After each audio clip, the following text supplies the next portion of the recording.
या व्हिडिओमध्ये आपण बघणार आहोत गुरुदेवांचं राशी परिवर्तन जे आपल्या उच्च राशीमध्ये कर्क राशीमध्ये होतंय। तर 2 जूनपासून 31 ऑक्टोबरपर्यंतचा हा जो काळ आहे हा कर्क राशीसाठी कसा असेल। आता आपल्याच राशीमध्ये गुरुदेवांचं राशी परिवर्तन होतंय म्हटल्यावर कर्क राशीच्या जातकांसाठी सगळ्यात जास्त गोल्डन असा फायदा हा कर्क राशीच्या जातकांना या 4 महिन्याच्या पिरियडमध्ये पडणार आहे। त्यांना 12वा गुरु चालू होता, कर्क राशीच्या जातकांना आतापर्यंत 12वा गुरु चालू होता। आता 2 जून पासून आपल्या स्थानामध्ये गुरुदेवांचं आगमन होतंय, त्याच्यामुळे आत्मविश्वासामध्ये प्रचंड अशी वाढ ही कर्क राशीच्या जातकांना पाहायला मिळेल। देदीप्यमान यश आपल्याला मिळणार आहे, त्यामुळे याचा पूर्ण बेनिफिट कर्क राशीच्या जातकांनी या महिन्यामध्ये म्हणजे या 4ही महिन्यांमध्ये घ्यायचा आहे। या 4ही महिन्यांमध्ये आपण केलेला सर्व अभ्यास हा आपल्याला कुठेतरी लॉंग टर्मसाठी लक्षात राहणार आहे। त्याच्यामुळे विद्यार्थी वर्गासाठी विशेष असा गोल्डन काळ कर्क राशीच्या हा पाहायला मिळतोय।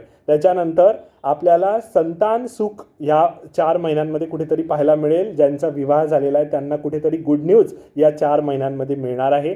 त्यानंतर वैवाहिक सौख्यासाठी सुद्धा विशेष असा सुवर्ण काळ हा मिळणार आहे कर्क राशीला। विवाहातून भाग्याची कुठेतरी उत्तम आपल्याला साथ मिळणार आहे। या 4 महिन्यांसाठी गोल्डन असा पिरियड कर्क राशीला पाहायला मिळतोय। यामध्ये आपलं कुठेतरी लाईफ चेंज होतंय आपल्याला वाटेल, पण सकारात्मक दिशेने पावले उचलायला कर्क राशीच्या जातकांची सुरुवात हे आता होणार आहे। आपल्याला मोटिवेटेड फील करायचं आहे। या 4 महिन्यामध्ये आपण जेवढे मोटिवेटेड राहाल, जेवढे स्पिरिच्युअल व्हाल, तेवढा जबरदस्त फायदा कर्क राशीच्या जातकांना होणार आहे।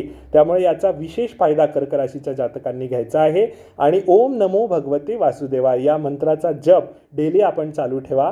आपल्याला भाग्याची उत्तम अशी साथ मिळणार आहे।